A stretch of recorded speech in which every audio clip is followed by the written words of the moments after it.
Hello दोस्तों, philosophy optional में आपका स्वागत है। आज हम डेकार्ट के बारे में, डेकार्ट के दर्शन के बारे में डिस्कस करेंगे। तो दोस्तों, डेकार्ट को पढ़ने से पहले हम प्लेटो और अरस्तू पर जो है विचार कर चुके हैं या उन्हें जो है पढ़ चुके हैं दोस्तों। तो दोस्तों, डेकार्ट के दर्शन को पढ़ने से पहले हम उनके जो जीवन से संबंधित कुछ जानकारी प्राप्त कर लेते हैं दोस्तों। तो दोस्तों, डेकार्ट का जो जन्म हुआ था वो फ्रांस में हुआ था दोस्तों। इन्हें जो है आधुनिक युग के जनक के रूप में जाना जाता है।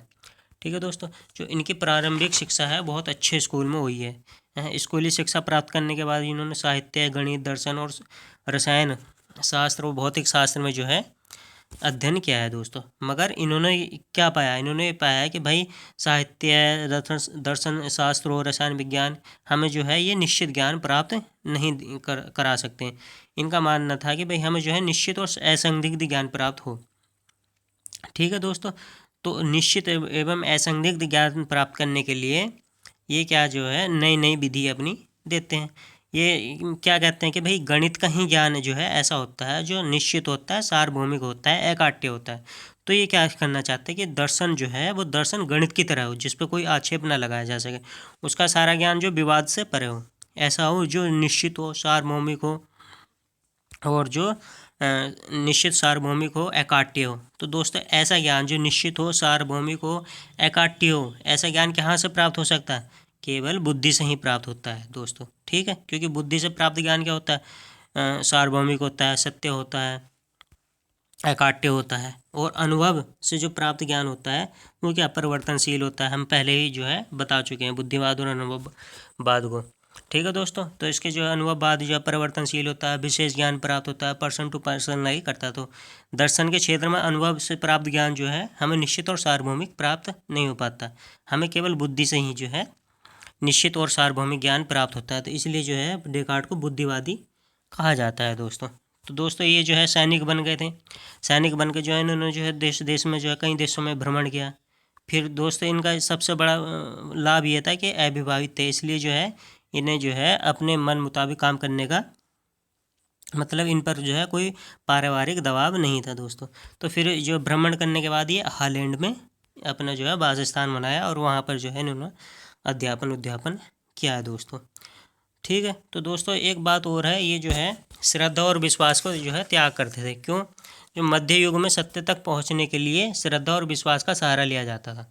ठीक है दोस्तों, तो डेकार्ट ने जो है इसका पहले ही त्याग कर दिया, क्योंकि जो है श्रद्धा आस्था जो है मनुष्य को तर्क और जो है तर्क पर जो आधारित ज्ञान हमें प्राप्त होता है उससे जो है स्वीकार नहीं करता। इसलिए जो श्रद्धा और विश्वास का इन्होंने त्याग कर दिया दोस्तों। इसीलिए जो है इन्होंने बुद्धिवाद का समर्थन किया। फिर इसके बाद दोस्तों इन्होंने जो है व्यक्तिवाद को भी जो है स्वीकार किया। क्योंकि दोस्तों मध्य युग में क्या था, मध्य युग में जो है धर्म का जो है प्रभाव ज़्यादा था। इससे जो व्यक्तिगत स्वतंत्रता बाधित हो गई थी। इसलिए जो है व्यक्तिगत स्वतंत्रता के लिए जो है व्यक्तिवाद पर जो है ध्यान ज़्यादा देते हैं दोस्तों। वैज्ञानिक दृष्टिकोण को ये अपनाते हैं, क्योंकि वैज्ञानिक दृष्टिकोण से ही जो है स्पष्ट और सार्वभौमिक ज्ञान प्राप्त होता है दोस्तों। ठीक है दोस्तों, इनके बारे में इन्होंने ये कहा था कि भाई प्लेटो और अरस्तु को पढ़कर हम दार्शनिक नहीं बन सकते जब तक कि हम अपनी स्वतंत्र स्थापना ना कर सके, जब तक हम अपना स्वतंत्र जो है स्वतंत्र ज्ञान प्राप्त ना कर सके दोस्तों। ठीक है, तो दोस्तों इनका जो है इनका सबसे दर्शन यही है कि भाई हमें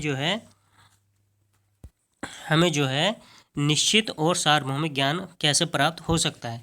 तो दोस्तों, निश्चित एवं सार्वभौमिक ज्ञान का स्रोत हमें पता है बुद्धि है। मगर इन्हें जो है निश्चित और सार्वभौमिक ज्ञान प्राप्त करने के लिए एक मेथड दिया, जिसे डेकार्ट की विधि या कार्टेशियन मेथड कहते हैं। ये क्या करता है, जो निश्चित ज्ञान है उसे प्राप्त करने में जो है मदद करता है दोस्तों। ठीक है दोस्तों, तो डेकार्ट की कार्टेशियन मेथड को पढ़ने से पहले हमें जो है डेकार्ट में क्या क्या पढ़ना है, हमें आत्मा का कॉन्सेप्ट पढ़ना है, ईश्वर का कॉन्सेप्ट पढ़ना है, जगत का कॉन्सेप्ट पढ़ना है और सप्तांश जो द्रव्य हैं मन और शरीर को पढ़ना है। और मन और शरीर में जो क्या संबंध है दोस्तों, इसे भी हमें पढ़ना है। तो हम आते हैं दोस्तों इस पर डेकार्ट की कार्टेशियन मेथड। तो कार्टेशियन मेथड इन्होंने किस लिए दिया? कार्टेशियन मेथड जो है इन्होंने निश्चित ज्ञान प्राप्त करने के लिए दिया है। तो इसके तहत इन्होंने जो है 4 सिद्धांत दिए हैं, 4 नियम दिए। पहला नियम यह है कि भाई जब तक किसी का स्पष्ट और परिशिष्ट ज्ञान प्राप्त ना हो तब तक उसकी सत्यता स्वीकार ना करो। मतलब जब तक हमें कोई क्लियर, डिस्टिंक्ट और क्लियर ज्ञान ना प्राप्त हो जाए तब तक हम उसे अस्वीकार करेंगे। अगर हमें जो है स्वीकार अगर मतलब कहने का ये है कि भाई अगर हमें स्पष्ट और परिशिष्ट ज्ञान हो गया तो हम संदेह नहीं करेंगे, उसे स्वीकार कर लेंगे। मगर अगर स्पष्ट और परिष्कृत या डिस्टिंक्ट और क्लियर ज्ञान प्राप्त ना होता है तब तक हम जो है उसे स्वीकार नहीं करेंगे। दूसरी समस्या इन्होंने दोस्तों ये कहा कि भाई कोई भी समस्या हो उसे सरल से सरलतम रूप में जो है विभाजित किया जाना चाहिए। मतलब ये जो है सबसे आसान तरीका होता है किसी भी समस्या को सुलझाने का। तो इन्होंने कहा भाई कोई बड़ी समस्या है उसे सरलतम जो है पार्ट में जो है डिवाइड कर लो और फिर जो सरलतम पार्ट है उससे स्टार्ट करके जटिल पार्ट तक की जो है उसे सॉल्व कर लो। तो तीसरा पक्ष ये है कि भाई सरलतम पक्ष से जो है समस्या का समाधान किया, जो सरलतम पार्ट है वहाँ से प्रॉब्लम सॉल्व करते रहो और आगे तक जो है सॉल्व करते रहो। फिर इन्होंने जो चौथा नियम इसमें दिया है दोस्तों कि जब पूरे जो है हम सरलतम पार्ट से प्रॉब्लम को सॉल्व करेंगे, समस्या को सॉल्व करेंगे, उसके बाद जो फाइनल जो रिजल्ट आएगा उसका जो है निष्कर्ष पर जाने से पूर्व, उसका जो है निष्कर्ष कंक्लूजन करने से पहले उसका जो है एक बार सर्वेक्षण कर लें। इनका दोस्तों हम एग्जाम्पल के जो है थ्रू बता सकते हैं। जैसे कि एक टोकरी है, उसमें सेब है, उसमें कुछ अच्छे भी सेब है और गलत भी सेब है। तो सबसे पहले क्या करना पड़ेगा कि भाई हमें यह स्वीकार करना पड़ेगा कि इसमें अच्छे सेब भी हैं और गलत सेब हैं। तो पहले तो नियम तो यही होगा। फिर दूसरे में उन्होंने क्या कहा भाई टोकरी में से जो है सारे सेब निकाल लो पहले। मतलब क्या है, सरल से सरलतम रूप में विभाजित कर लो। ठीक है, फिर दोस्तों उसमें क्या करें, जो अच्छे सेब हैं वो टोकरी में रखते चले जाओ और जो खराब उन्हें बाहर निकाल दो और फिर एक बार देख लो। तो जो है उसका जो निष्कर्ष हो जाएगा, उसका जो पूर्व सर्वेक्षण हो जाएगा।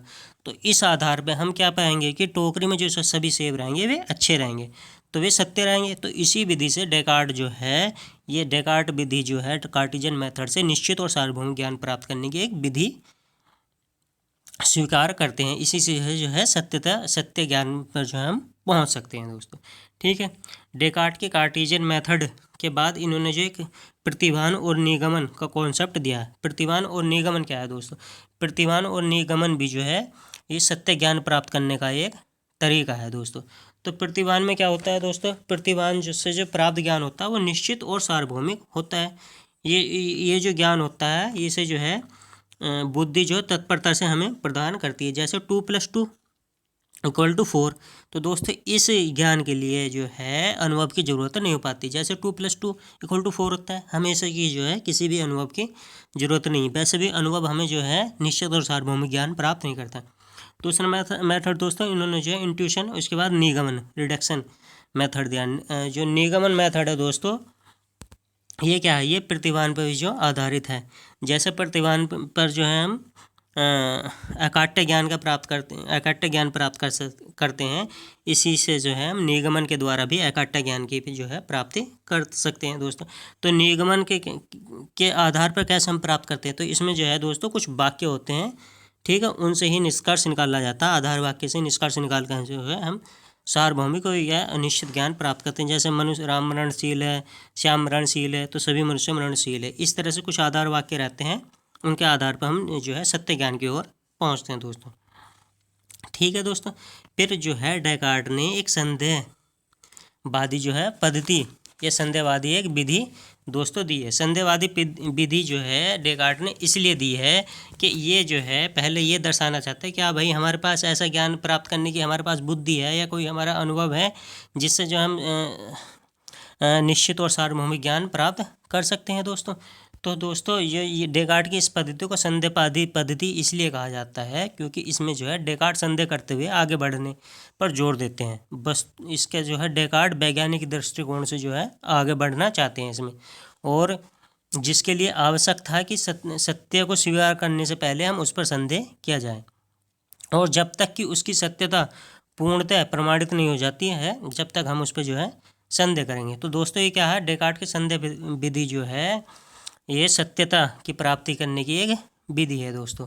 ठीक है दोस्तों, और डेकार्ट के दर्शन को जो आधुनिक युग का जनक इसीलिए कहा जाता है क्योंकि ये दार्शनिक पद्धति जो है अत्यंत महत्वपूर्ण है। उसका एक प्रमुख कारण उनके द्वारा इस पद्धति की स्थापना भी है दोस्तों। ठीक है, तो इस आधार पर यह आक्षेप लगाया जाता है कि क्या डेकार्ट संदेहवादी है। तो दोस्तों यह जो बात खुद जो है डेकार्ट ने कही है कि यह बात नहीं है कि संदेहवादियों की तरह मैं केवल संदेह करने के अभिप्राय से ही उसकी नकल कर रहा हूँ, वरन इसके प्रतिकूल मेरा संपूर्ण उद्देश्य सदा निश्चित को प्राप्त करना है। तो दोस्तों इनका कहना ये क्या मतलब ये था कि मैं जो है संदेहवादी नहीं हूँ अगर मैं संदेहवादी पद्धति का इस्तेमाल कर रहा हूँ। ये संदेहवादी पद्धति तो केवल मैं इसलिए इस्तेमाल कर रहा हूँ ताकि मैं जो हूँ निश्चित ज्ञान प्राप्त कर सकूँ। ठीक है दोस्तों, तो डेकार्ट ने जो है संदेह पद्धति के द्वारा निश्चित ज्ञान प्राप्त करने की जो है एक पद्धति दी है दोस्तों। तो इसमें जो है इन्होंने इंद्रिय अनुभव पर आधारित तर्क दिया, स्वप्न पर आधारित तर्क दिया और शैतान पर आधारित तर्क दिया है दोस्तों। इनका मानना है कि भाई हम पहले ये तो पता कर लें कि हम निश्चित और सार्वभौमिक ज्ञान प्राप्त कर सकते हैं या नहीं कर सकते। तो इसके लिए भी जो है इन्होंने डेकार्ट की संदेह पद्धति का इस्तेमाल किया है दोस्तों। तो दोस्तों इंद्रिय अनुभव पर हम संदेह कर सकते हैं। इनका मानना कि भाई इंद्रिय अनुभव से जो प्राप्त होता है वो हमें जो ज्ञान होता है कभी कभी हमें धोखा दे देता है। कैसे धोखा देता है दोस्तों? क्योंकि इंद्रिय से जो है हमारा ज्ञान इंद्रियों के द्वारा, जैसे आँख, नाक, कान, जीवा है, इनसे जो हमारा ज्ञान प्राप्त होता है वो विश्वसनीय नहीं होता। जैसे कि हम जो है इंद्रिय के द्वारा कभी कभी सामने रस्सी है उसमें सांप देख लेते हैं, या हम जब पानी में जो छड़ रहती है वो हमें टेढ़ी दिखाई देती है। तो इनका कहने का मतलब ये है कि भाई इंद्रिय से जो आधारित ज्ञान है वो निश्चित और सार्वभौमिक नहीं होता है। जैसे दोस्तों हम काले आसमान को नीला दिखाई देता है, तो इंद्रियों से आने वाला जो सारा ज्ञान है वो भ्रमग्रस्त हो सकता है। ठीक है दोस्तों, तो इंद्रियों पर आधारित ज्ञान जो है निश्चित और सार्वभौमिक नहीं होता है दोस्तों। मगर हम क्या कहते हैं कि हमारा सारा जो ज्ञान है इंद्रियों पर अनुभव ऐसा नहीं है कि वो निश्चित और अनिश्चित और सार्वभौमिक है। हमें जो है इंद्रिया कभी कभी जो है सत्य ज्ञान भी प्रदान करती हैं। तो इसलिए दोस्तों इनका कहने का मतलब है कि इंद्रियों पर जो आधारित तर्क है, अगर हम इंद्रियों पर संदेह करते हैं तो ये तो बात सत्य है कि भाई इंद्रियों से हमें भ्रम होता है, हमें जो है निश्चित ज्ञान प्राप्त नहीं होता। मगर ऐसा भी हो सकता है कि भाई इंद्रियों से हमें जो है होता है, हो सकता नहीं दोस्तों, होता ही है कि इंद्रियों से हमें सदैव जो है असत्य ज्ञान प्राप्त नहीं होता, हमें सत्य ज्ञान भी प्राप्त होता है। तो इन्होंने का कहना है कि चलो भाई हम इंद्रियों को मान लें कि चलो इंद्रियों से हमें सत्य ज्ञान प्राप्त हो सकता है। मगर इन्होंने फिर संदेह किया कि मान लिया भाई हमें इंद्रिय जो है सत्य ज्ञान प्राप्त कर रही, मगर क्या पता ऐसा हो कि हम स्वप्न में जी रहा हूँ और स्वप्न में जो हमें जो ज्ञान सत्य लग रहा है वो असत्य होगा। जैसे स्वप्न क्या है दोस्तों? स्वप्न जो है एक भ्रम होता है, जो चीज़ जिस समय जिस जगह दिखाई देती है वह उस समय उस जगह पर ना हो तो क्या होगा? वो भ्रम होता है दोस्तों। तो इन्होंने जो है मान लिया कि भाई हम चलो इंद्रियों से जो है हमें सत्य ज्ञान प्राप्त मिल जाता है कभी कभी, मगर ऐसा हो क्या पता हम जो स्वप्न पे हैं, स्वप्न में जी रहे हो और जो है हमें जो स्वप्न में जो इंद्रिय जो सत्य ज्ञान प्राप्त करा रही है वो भी जो है असत्य हो।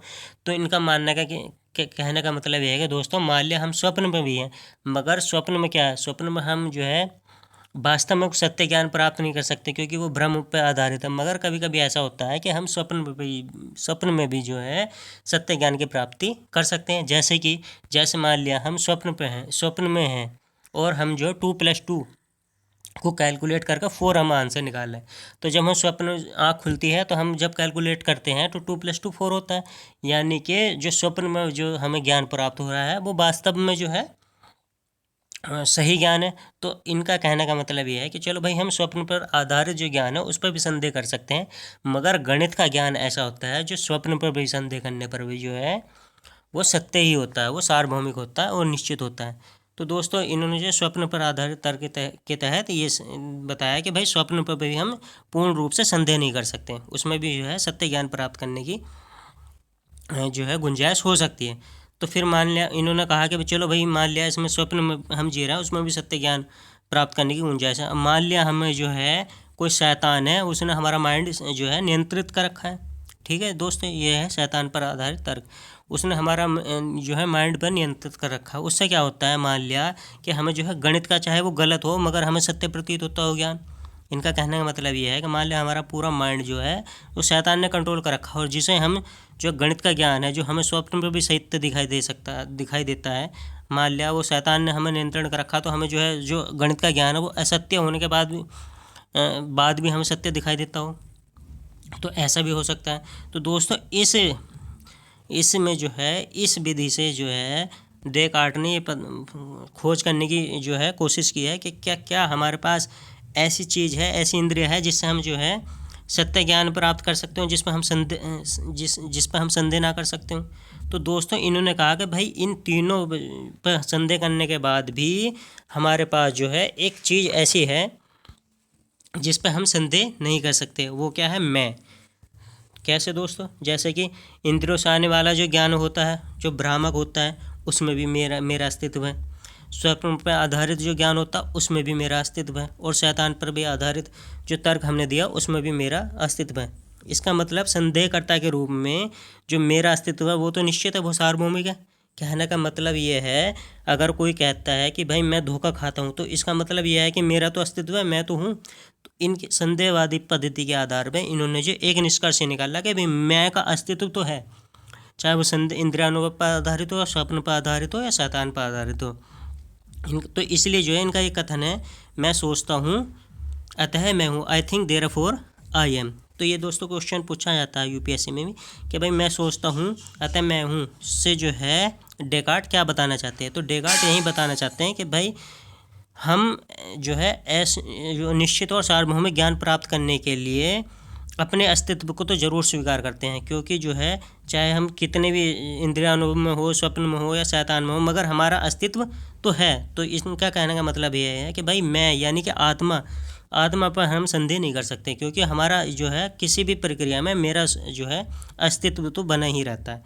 तो दोस्तों इनका मतलब यही है कि मैं सोचता हूँ अतः मैं हूँ, इसमें यही बताना चाहते हैं कि भाई एटलीस्ट वन चीज़ है जिस पे जो है हम यह स्वीकार कर सकते हैं कि मेरा अस्तित्व, ये कि हमारा ज्ञान रहेगा, ये एकाट्य रहेगा, सार्वभौमिक रहेगा और निश्चित रहेगा। फिर इसके आधार पर भाई हमें पता चल गया कि मेरा अस्तित्व है, तो मेरे अस्तित्व के आधार पर मेरा आत्मा का अस्तित्व है। जब हमारे पास पता चल गया कि हाँ भाई हमारे पास एक चीज़ ऐसी है जिससे हम असंदिग्ध ज्ञान प्राप्त कर सकते हैं, तो फिर हम जो है आगे का ज्ञान भी प्राप्त कर सकते हैं। तो यही बताना चाहता है कि भाई मेरे सोचने के रूप में जो है यहाँ मेरा अस्तित्व है।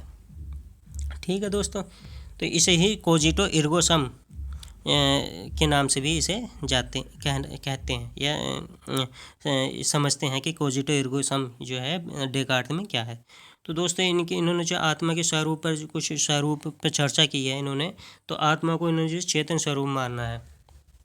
चेतन स्वरूप का मतलब यह है कि आत्मा संदेह भी करती है, निर्णय भी करती है और कल्पना भी करती है। फिर दोस्तों इन्होंने जो है आत्मा को जो सरल भी मानना है। सरल मतलब जो निरअवयव है।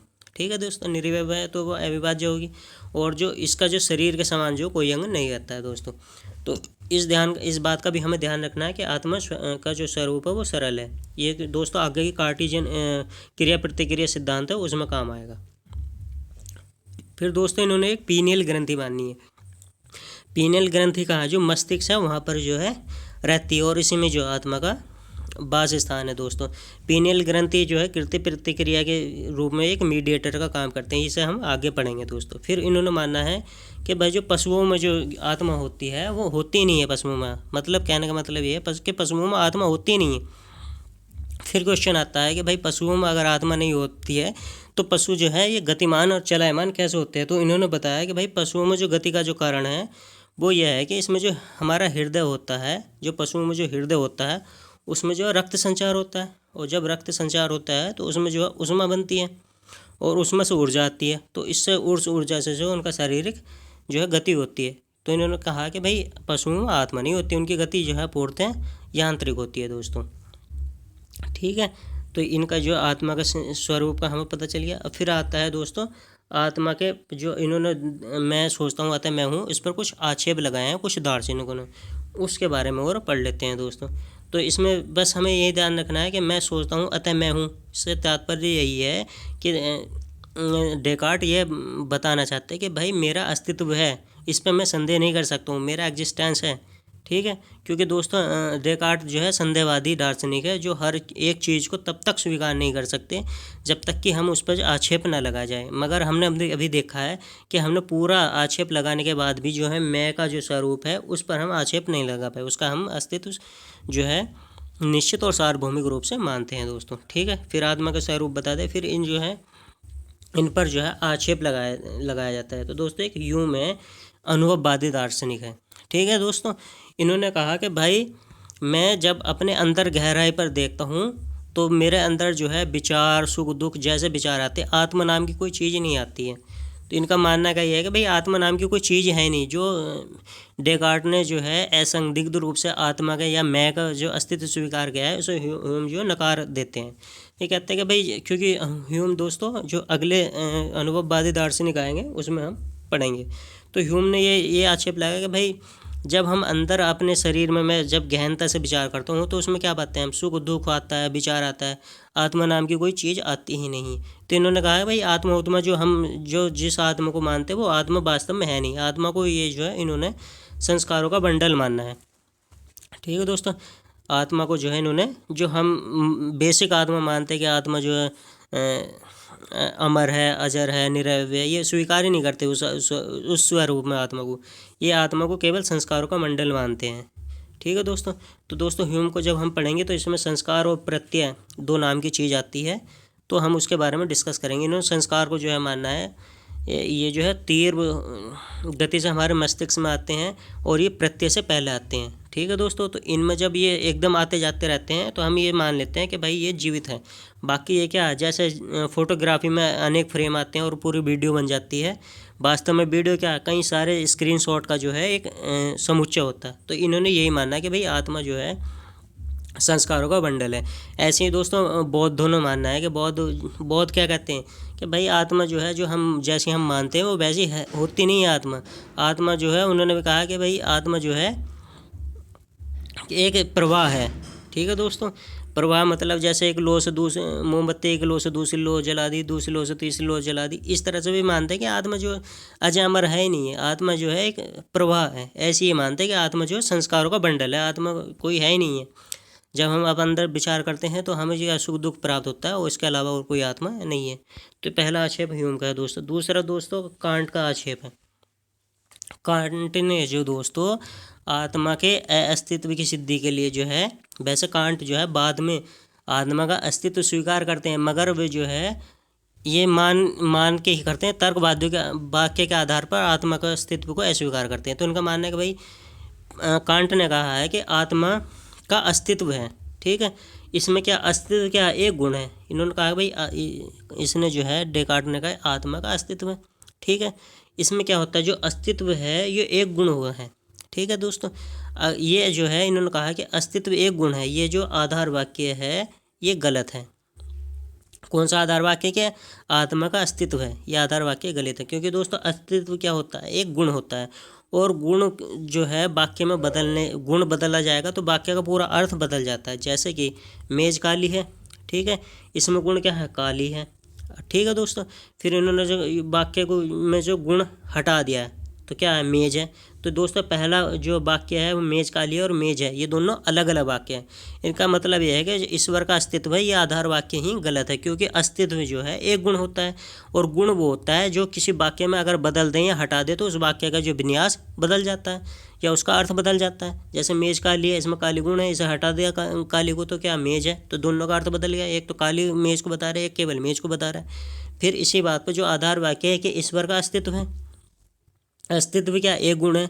तो दोस्तों मान लिया हमने अस्तित्व को यहाँ से हटा दिया, ठीक है, तो फिर क्या आ गया, ईश्वर है। अब दोस्तों दोनों ईश्वर का अस्तित्व ईश्वर है, दोनों सेम टू सेम है, मगर गुण हटाने पर वाक्य के जो अर्थ है वो बदलना चाहिए, तो इसमें कोई परिवर्तन नहीं हुआ। तो इस आधार पर कांट कहते हैं कि भाई जो पहले इसका जो क्या कहते हैं डेकार्ट का जो आधार वाक्य वो है ही गलत है, उसके आधार पर हम आत्मा की जो है सिद्धि नहीं कर सकते। ठीक है दोस्तों, फिर इसके बाद एक आक्षेप जो है अस्तित्ववाद भी लगाते हैं। अस्तित्ववाद कहते हैं दोस्तों, अस्तित्ववाद जो है व्यक्तिगत स्वतंत्र के ज़्यादा पैरोकारी हैं।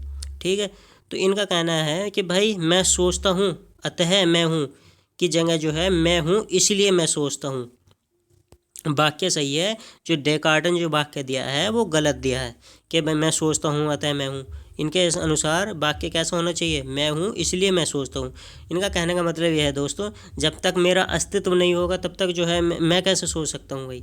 पहले तो दोस्तों इनका कहने का मतलब है पहले तो अपना अस्तित्व होना चाहिए तभी हम सोच सकते हैं। तो इसलिए इन्होंने कहा है कि जो है डेकार्ट ने जो है पहले मैं सोचता हूँ फिर द्वारा जो अपने एग्जिस्टेंस की बात करी है वो गलत है। तो दोस्तों इस तरह से जो है इनके जो डेकार्ट की संदेह विधि के द्वारा जो आत्मा की सिद्धि हुई है उस आत्मा की सिद्धि पर जो है ह्यूम, कांट, अस्तित्ववाद और कारणनेप भी है, वे भी इन पर आक्षेप लगाते हैं दोस्तों। तो दोस्तों आज हमने डेकार्ट की कुछ बेसिक जीवन के बारे में बात कर ली है, और डेकार्ट की आत्मा की सिद्धि के हमने तर्क देख लिए हैं, और डेकार्ट की जो है संदेह पद्धति के द्वारा आत्मा के अस्तित्व की बात हमने स्वीकार कर ली है। और दोस्तों डेकार्ट की कार्टेशियन मेथड के द्वारा हम कैसे निश्चित ज्ञान प्राप्त करते हैं उसके कुछ नियम जो उन्होंने बताए थे, इसके बारे में बात कर लिए। तो दोस्तों नेक्स्ट लेक्चर में हम इस डेकार्ट के जो है डेकार्ट ने ईश्वर की सत्ता को स्वीकार किया है, उसके लिए जो तर्क दिए हैं उन पर विचार करेंगे, और फिर जगत के विचार करेंगे। जगत पर विचार करने के बाद दोस्तों इनका जो तत्व मीमांसा है, मेटाफिजिक्स है, उस पर विचार करेंगे। तो दोस्तों आज के लिए इतना ही। Thank you for watching.